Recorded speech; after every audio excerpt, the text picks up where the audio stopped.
Hello बच्चों, Meenakshi Sinha is here from keeping in touch with maths and Meenakshi. कैसे हैं आप लोग? 9th के रिजल्ट आ चुके हैं बच्चों के। 10th में जाना है,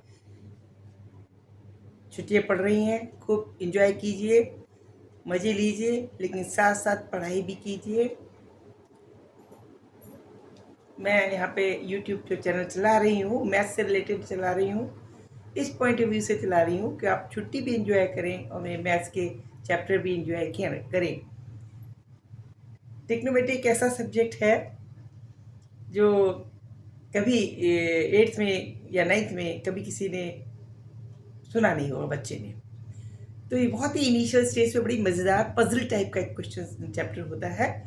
इसको मैंने कम से कम इसके 15-20 वीडियो मैंने शुरू किए हैं, चैप्टर वाइज एक्सरसाइज वाइज एक एक क्वेश्चंस कराने की कोशिश की है, शुरू से समझाया है। और मेरी ये एक्सरसाइज सब खत्म हो चुकी हैं। हाइट एंड डिस्टेंस भी होता है उसके अंदर, लास्ट चैप्टर जो आसान होता है वो भी मैंने कराया है। आप बच्चों से रिक्वेस्ट है, अगर आप टिग्नोमेट्री सीखने में इंटरेस्टेड है तो मेरी वो यूट्यूब पे चैनल जरूर, जो मेरा keeping touch with maths and science पे हमने टिग्नोमेट्री के नाम से एक चैनल जो चला रखा है, टाइटल मेरा टिग्नोमेट्री है, टिग्नोमेट्री फॉर क्लास 10th के लिए कर रखा है, वो आप जरूर देखें, आपको बहुत मज़ा आएगा समझने। इस समय जो चूँकि मैं अगले वीडियो में अर्थमेटिकल प्रोग्रेशन शुरू करूँगी, जो नया चैप्टर है, फिर से आप लोग को वो भी देखना चाहिए, आपको समझ में आएगा। लेकिन उसको बनाने से पहले मैं इसको थोड़ा रिवाइज कराना चाह रही हूँ।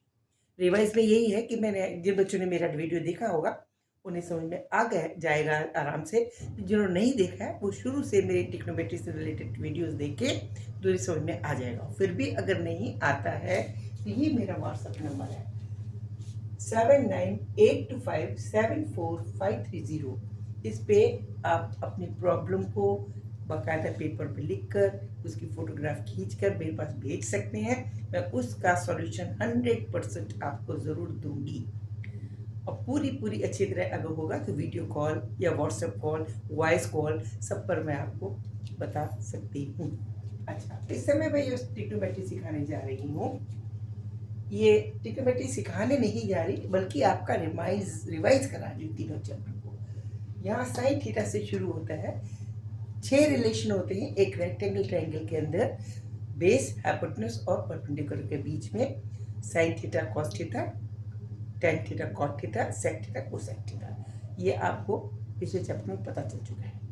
इसके अंदर साइन थीटा सबसे पहले अगर आप इसको याद रखें, जो हमेशा आपका परपेंडिकुलर पर हाइपोटेन्यूज का रेशियो होता है फॉर ए रेक्टेंगल ट्रायंगल, उसकी वैल्यूज जब वो 0, 30, 45, 60, 90 के लिए अगर आपको याद हैं तो आने वाले और भी टर्म्स जो होंगे वो बड़ी आराम से याद हो जाएंगे।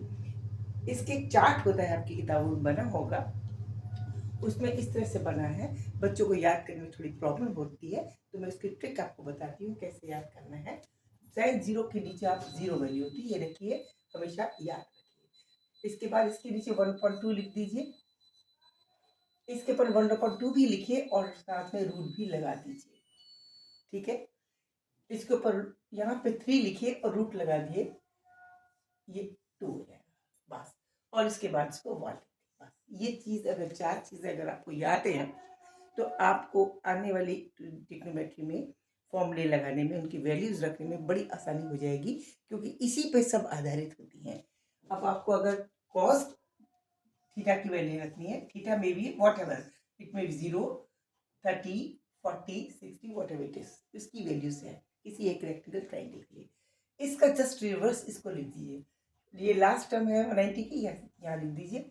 ये सेकंड, इसको यहाँ 3/2 लिख दीजिए, ये वहीं की वहीं रहेगी, कोई चेंज नहीं हुआ। ये इस जगह आ जाएगी और ये आ जाएगी,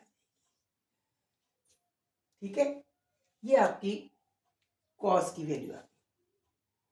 कॉस की वैल्यू, कॉस 0 की वैल्यू 1, साइन 0 की वैल्यू 0, कॉस 30 की वैल्यू और साइन 30 की वैल्यू 1/2, इसकी कॉस की वैल्यू 3/2, ठीक है।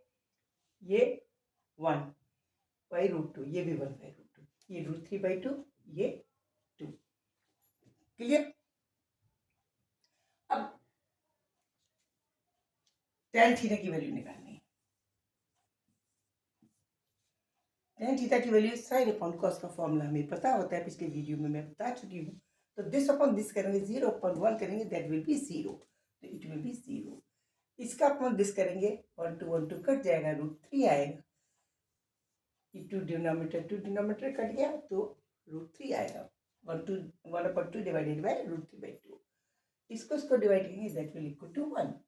√3 को बाई 2 को 1/2 से डिवाइड करेंगे, 2 get cancel, will get simple √3 value and 1/0 that is infinity. आपकी बुक में नॉट आइडेंटिफाइड लिखा है, इसका मतलब यही होता है इन्फिनिटी।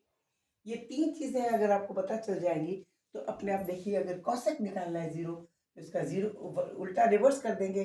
कॉसेक 30 है, 1/2 का उल्टा कर देंगे, 2 हो जाएगा। कॉसेक 45 है तो √2/1 हो जाएगा। कॉसेक 60 है, √2/√3 हो जाएगा, and so on. Similarly cos sec निकाल सकते हैं, कॉस का रिवर्स कर देंगे, सेक आ जाएगा। सेक 0, सेक 30, सेक 45, सेक 1/2, इन दोनों का रिवर्स, इनका रिवर्स।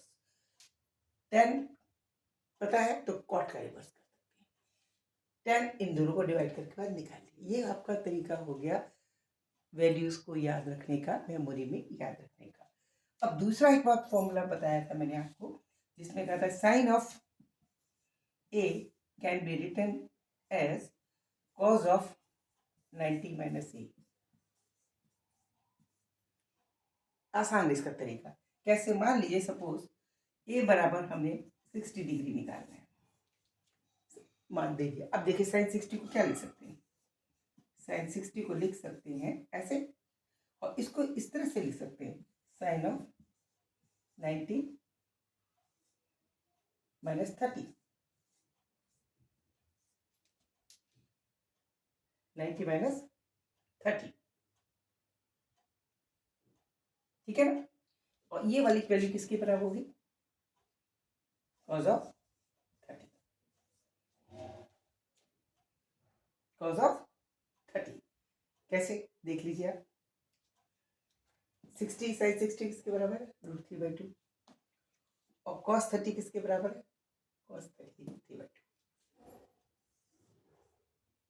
बराबर है नहीं? तो साइन 60 को लिख दिया, sine 90 minus 30, this is cos 30, या कॉस 30, इसको भी इसको लिख सकते हैं कॉस ऑफ 60 माइनस 90 माइनस 60, ठीक है, वेयर a is 60, ये देखिए वेयर a is 60, तो this formula is also correct and this is also correct. वही तरीका है, इसको तोड़ने का तरीका। अब आपके बाद आता है, इसके बाद आपको मैंने एक और फॉर्मूला बताया था, वो था 1 plus cot square theta is equal to cosec square theta. इसको याद करने का बहुत अच्छा फॉर्मूला मैंने बताया था, C for cot, C for cosec, C for cot, C for cosec, square of the cot together with 1 is equal to square of the cosec. C for cot, C for cosec, square of the cot together with 1 equal to cosec square theta.